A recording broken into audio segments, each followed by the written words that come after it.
Hello everyone, আসসালামু আলাইকুম। সকলে কেমন আছো? আশা করছি সকলে অনেক বেশি ভালো আছো এবং সুস্থ আছো। তো আমরাও না অনেক বেশি ভালো আছি এবং সুস্থ আছি। তো এই যে বরাবরের মতোই ভিডিওটি শুরু করে দিয়েছি, তবে হচ্ছে সকাল থেকে না। আর এখন হচ্ছে ওই বেলা তোমার 3:30টার মতো বাজে। তো এখন থেকেই ভিডিওটি শুরু করলাম। আর হাজব্যান্ড যেহেতু বস্তির ওইদিকে গিয়েছিল আর তার হচ্ছে লেবার মিস্ত্রিকে দেখার জন্য, তো সেখান থেকেই ওই যে টাম এবং হচ্ছে লঙ্কা নিয়ে এসেছিল। তো সেটা হচ্ছে ঢেলে নিলাম আর এখন হচ্ছে চা করব, তাই হচ্ছে রান্নাঘরের দিকেও চলে এসেছি। আর একটু হচ্ছে চুলাটাও মুছে নিলাম। আর ভিডিও করা না হলে না অতটা বেশি মানে ইসে হয়ে চলতে হয় না। তো তাই হচ্ছে রান্নাঘরের দিকে আসলাম, তাই হচ্ছে এখন চুলাটা ভালো করে মুছে নিয়ে তারপরেই হচ্ছে চাটা করছি। তো এখানে হচ্ছে দুধটাও গরম বসিয়ে দিলাম। আর আগের দিন 1 কেজি দুধ নিয়ে আসা হয়েছিল, একটুখানি দুধ রয়েছে, তো সেগুলো দিয়েই চাটা করে নেব। আর একটুখানি হচ্ছে রেখেও দেব, কারণ হচ্ছে ওই যে অভাবের সংসারে একটুখানি বুদ্ধি করেই চলতে হয়। আগে হচ্ছে 1 প্যাকেট দুধ নিয়ে আসতাম আর একদিনেই শেষ করে দিতাম, কিন্তু এখন আর সেটা করি না। এখন হচ্ছে একটু একটু করে দিয়ে হচ্ছে চাটা করি, যাতে করে 2 দিন নিয়ে যেতে পারি আর টাকাটাও হচ্ছে বেঁচে যায়, তাই না? তো এইভাবেই আর কি চলার চেষ্টা করি। আর এই যে এখানে হচ্ছে এখন চায়ের মধ্যে আর কি চায় পাতা এবং হচ্ছে তেজপাতা আর চিনি দিয়ে দিলাম। আর এখন হচ্ছে ওই যে দুধটাও একটু হালকা গরম করে নিয়েছি, তারপর হচ্ছে এখন চায়ের মধ্যে দুধ দিয়ে দিচ্ছি। তো আমরা দুজনেই খাবো। ছেলে হচ্ছে টিউশনে গিয়েছে, তো ছেলে এখন চা খাবে না। সন্ধ্যাবেলা টিউশন থেকে আসার পর হয়তো বা হালকা পাতলা একটু নাস্তা করে নেবে। তো আমরা একটুখানি বাজারেও গিয়েছিলাম আর বাজারে কাজ সেরে এসে চা করছি। তো সেটা আজকে তোমাদের সঙ্গে শেয়ার করতে পারিনি, কিন্তু বাজার থেকে কী নিয়ে আসি সেটা অবশ্যই তোমাদের সঙ্গে শেয়ার করব। সত্যি বলতে গেলে যতটাই হিসেব করে চলি না কেন, সংসারের যেগুলো জিনিস প্রয়োজন সেগুলো কিন্তু আমাদের নিতেই হয়, তাই না? কিন্তু হ্যাঁ, তারপরও ওই হিসাব করে চললে একটু 2 পয়সা সেভ হয়, এতটুকুই আর কি। তো যেহেতু এখন শীতকাল পড়ে গিয়েছে, তো একটা জিনিস খুবই দরকার ছিল। তো হাসব্যান্ড বলল চলো নিয়ে আসি, তো সেই জন্যই আর কি গেলাম বাজারে। তো এই যে এদিকে হচ্ছে এখন আর কি চিকেনও নিয়ে আসা হয়েছে বাজার থেকে। তো চিকেনটা রান্না করব। তো চিকেনটা হচ্ছে ঢেলে নিয়েছি, পরিষ্কার করে নিতে হবে। আর এখানে হচ্ছে এখন আর কি চাউল নিয়ে নিচ্ছি, ভাতটাও বসিয়ে দেব। সত্যি কথা বলতে হাসব্যান্ড যেহেতু সকালবেলায় আজকে বস্তির ওইদিকে গিয়েছে, আমি না দুপুরবেলা রান্না করিনি, দুপুরবেলাটা না খেয়েছিলাম আমি। আর ঘরে নুডলস ছিল কিন্তু খেতে ইচ্ছে করেনি, তাই হচ্ছে বানাইনি। এমনি ওই বিস্কিট খেয়ে দুপুরবেলাটা পার করেছি, রান্না করিনি। ছেলেও স্কুলে গিয়েছে এবং হাসব্যান্ডও ওইদিকে গিয়েছে, তাই হচ্ছে আমি রান্না করিনি। তো যাই হোক, যেভাবেই হোক দুপুরবেলাটা পার হয়ে গিয়েছে। আর এখন হচ্ছে এই যে চাউলটা ধুয়ে নিচ্ছি আমি। তো চাউলটা ধোয়া শেষ করে দিয়ে এই যে এখন হচ্ছে ভালো করে মেপে নিচ্ছি। আর রাইস কুকারে যেহেতু বসাবো, তো একটু মেজারমেন্টটা ভালো করে দিয়েই বসাতে হয়, নাহলে আবার ভাতগুলো গিলে হয়ে গেলে না একদম খেতে ইচ্ছে করে না।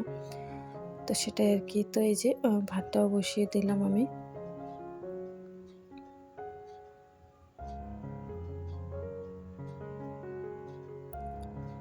তো এই যে এখানে কিন্তু হাজব্যান্ডকে হচ্ছে আমি খেতেও দিয়েছি চা। তো সে হচ্ছে চা খাচ্ছে। তো তারপর আমি চলে আসলাম এখন ওই যে চিকেনটা আর কি মানে ধুয়ে নিচ্ছি ভালো করে, কারণ হচ্ছে চিকেনটা হাজব্যান্ড পরিষ্কার করে দিল অফ ক্যামেরায়। আর আমি হচ্ছে এখন আর কি চিকেনটাও ধুয়ে নিচ্ছি। সত্যি কথা বলতে এরমে ভয়েস দিচ্ছিলাম, এতটা বেশি কষ্ট হচ্ছিল কি আর বলবো। কারণটা হচ্ছে একটাই যে এত বেশি চোখের ব্যথা, মনে হয় চোখ খুলেও দেখতে পাচ্ছি না। সেই কারণেই না আমার হচ্ছে এখন ভিডিও দিতে অনেকটা বেশি সমস্যা হচ্ছে। তো কোনো সময় রেগুলার দিচ্ছি, আবার কোনো সময় একদিন পর পরই ভিডিও দিচ্ছি। তো কিছু করার নেই। তো চিকেনটা ধুয়ে নেওয়ার পর না এই জায়গাটা একটুখানি পরিষ্কার করে নিলাম, না হলে আবার ওই ছোট ছোট পোকাগুলো ঘোরাঘুরি করে এখানে সত্যি। আর খাওয়া দাওয়ার জিনিসের মধ্যেই যদি পড়ে তাহলে একদম খারাপ লাগবে। তো সেই জন্য সাথে সাথে পরিষ্কার করে নিলাম এবং চা খাওয়ার পর প্লেট এবং কাপগুলো ধুয়ে রেখে দিচ্ছি, কারণ এগুলো রেখে দিলে পরে করতে একদমই আলসেমি লাগে। সাথে সাথে যদি করে নেই কাজটা তাহলে অনেকটা বেশ ভালোই লাগে। আর নিজের কাজ নিজেকেই করতে হবে, তাহলে ফেলে না রেখে সাথে সাথে করাটাই আমার মনে হয় ভালো। তো এখানে হচ্ছে ওই যে চিকেনের জন্য পেঁয়াজ রসুন এসব আর কি কেটে নিচ্ছিলাম। তো রসুনগুলো আর কি ছেলে নিচ্ছি, আর লঙ্কাগুলো না কয়েকদিন হয়েছে মানে শুকিয়ে গিয়েছে আর কি। তো যেগুলো একটু খারাপের দিকে সেগুলোই ভালো করে বেছে বেছে নিচ্ছি সবজিতে দেওয়ার জন্য। তো যাই হোক, এইদিকে হচ্ছে যে রসুন পেঁয়াজ এগুলো তো ছেলে নেব, আর ওইদিকে হচ্ছে মাংসটাও ধুয়ে রেখেছি একটুখানি পানিগুলো ঝরানোর জন্য। তো এখন না বেশি একটা মাছ মাংস বলতে গেলে খেতে ইচ্ছে করে না। তো তারপরেও আজকে অনেক কদিন পরে চিকেন নিয়ে আসা হলো, কারণ না সবসময় একটা জিনিস খেতে খেতে না একটা বিরক্তিকর ভাব চলে আসে। তো এখানে না বেশিরভাগ ওই চিকেনটাই চলে বলতে গেলে। আর মাছ তো সেরকম পাওয়াই যায় না, ওই তোমার হচ্ছে রুই মাছ এবং বাটা মাছ আর কাতল মাছ ছাড়া অন্য কোনো মাছই পাওয়া যায় না। তো সেটাই আর কি। তো আর এই ৩ ধরনের মাছ খাইতে খাইতে আর এবং হচ্ছে চিকেন খাইতে খাইতে অনেকটা বেশি বিরক্তিকর হয়ে গিয়েছি। আর এখন আর ভালোই লাগে না। তো এদিকে তোমাদের সঙ্গে কথা বলতে বলতে সবগুলোই কেটে নিলাম। তার সঙ্গে একটা বড় সাইজের টমেটো ধুয়ে নিয়েছি আর সেটাও এখন কেটে দিচ্ছি। তো যাই হোক, আমার ভিডিও শুরুতে যারা হচ্ছে একটা লাইক দিয়ে ভিডিওটি কন্টিনিউ করেনি, অবশ্যই একটা লাইক দিয়ে ভিডিওটি কন্টিনিউ করার চেষ্টা করো। তো আমার প্রিয় আপুরা যারা এত সুন্দর সুন্দর কমেন্ট করো আমাকে, তাদেরকে অসংখ্য ধন্যবাদ এবং মন থেকে অনেক অনেক ভালোবাসা রইলো তোমাদের জন্য। আর প্লিজ একটা কথা বলি, কেউ স্প্যাম কমেন্ট করবেন না। অনেকেই আছে জেনে বুঝে এসে অনেক ধরনের কমেন্ট করো, সেগুলাতে না তোমাদেরও ক্ষতি আর আমাদেরও ক্ষতি। এমনটা ভেবো না শুধু এটা আমারই ক্ষতি, ওটাতে কিন্তু তোমারও ক্ষতি। তো সত্যি অনেক কষ্ট করে আমি এই চ্যানেলটাকে একটু হলেও দাঁড় করাতে পেরেছি আর কি। তো আমি চাই তোমরা হচ্ছে ওরকম কমেন্ট করবে না। সত্যি কথা, যখন ওরকম কমেন্ট দেখি না অনেকটা বেশি খারাপ লাগে। আর একটা সময় ওরকম করে কমেন্ট করতে করতে না আমার চ্যানেলটা আরও হয়তো বা ডাউনে চলে যেতে পারে। তো প্লিজ ওরকম কেউ করো না, হাত জোর করে বলছি। তোমরা হয়তো বা জানো না এই কমেন্টগুলোর কারণে চ্যানেলের কতটা ক্ষতি হয়। তো যাই হোক, ওইদিকে হচ্ছে মশলাটাও আর কি বেটে নিয়েছি, আর এখন হচ্ছে ওই যে রান্নাটাও আর কি করে নেব। তো এখানে হচ্ছে পেঁয়াজ মরিচ সব দিয়ে আর কি মশলাটা বলতে গেলে কষিয়ে নিচ্ছি, নেওয়ার পর হচ্ছে চিকেনটা দিব। তো এই মেন হচ্ছে মশলাটাই কষে নেওয়া। আর আমি চিকেন কিন্তু এভাবেই রান্না করি। আর এর মধ্যে যাতে হচ্ছে মশলাটা পুড়ে না যায়, শুকনো মশলাটা, তার জন্য একটুখানি পানি দিয়েছিলাম।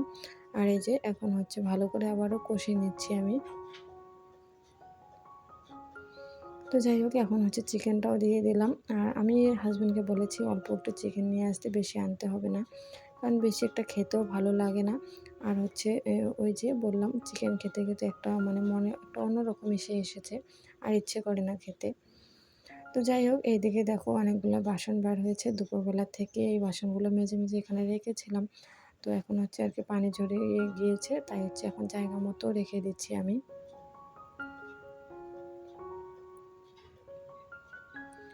তো বাসনগুলো হচ্ছে এক এক করে জায়গা মতো রেখে দেব। তো ওইদিকে তো হচ্ছে সবজিটাও হচ্ছে আর ভাতটাও কিন্তু বসিয়ে দিয়েছি। তো এদিকে বাসনগুলো জায়গা মতো রাখার পর আবারও চিকেনটা আর কি ভালো করে কষিয়ে নিচ্ছি। আর এখন পর্যন্ত কিন্তু চিকেনের মধ্যে পানি দেইনি, কারণ চিকেন থেকে পানি বের হয়েছিল, সেটা দিয়েই ভালো করে আর কি কষিয়ে নিলাম আমি।